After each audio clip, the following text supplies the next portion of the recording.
И така, здравейте потребители на YouTube, аз съм ProGamer 4TX и това клипче за 10-ти път го снимам, защото 10 пъти вече не оцелвам копчето за пауза и го спирам. Така, този път съм сериозен. Това клипче ще ви покажа нещо друго, обаче първо ще легна, то аз не мога. Тоест ще се върна, когато убия монстрите. Не, ще го направя ден. Много съжалявам, че ще го направя ден, но трябва да легна, за да ви покажа нещата, които съм направил. Така, отвънка доста лайнари ще ме чакат. Доста лайнари ще ме чакат. Особено последния път отзад върху къща ми имах 4 пайка, което аз съм много яко се стресна. Така, ето, това е XP фермата ми, вътре се спълнат хиляди чудеса. За малко хора ще си пусна хака, за да мога да вляза там с фрикама, да погледна какво става! What the fuck? Леле, тук ще дигна 20 левел. Тук ще дигна 20 левел, ако вляза да ги убия. И мисля да се върна, когато ги убия или нещо сото. Там е XP фермата и ще се върна, когато вече съм ги убил. И така, върнахме се, убих ги всички лайнари вътре.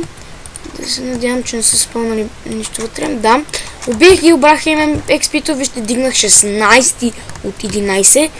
И едно зомби хора ми пусна Iron Nudge. Това е перфектно просто. Както ми пусна с бронята. И сега ще прибера глупостите. Да пусна шугър всъщност. Разбех да кажа. Няма го прибирам. Така. Сега ще ви покажа другата ми дупка. Дупка, така се нарече. Дупка. Дупица. Чекайте само.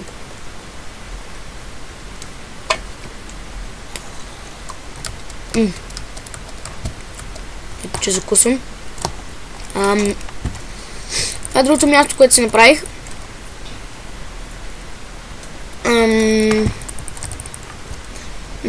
Пишете в коментарите какво да правя с това място, както и с другото.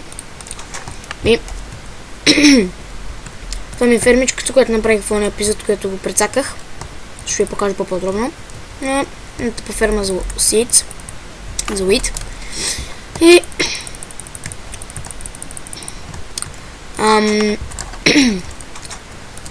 напишете в коментарите какво да подобрявам. Хубавото, че зомби ми дропна един меч. Пишете в коментарите какво да подобрявам по къщата, по други неща, какво да добавям, какво да правя. Пишете в коментарите. Това ще бъде за епизода. Чакайте само, епизодите ще ги завършваме така на F5. И това бях аз. Това бях аз, ProGamer 4TX. Това бях аз, това бяхте вие и чао.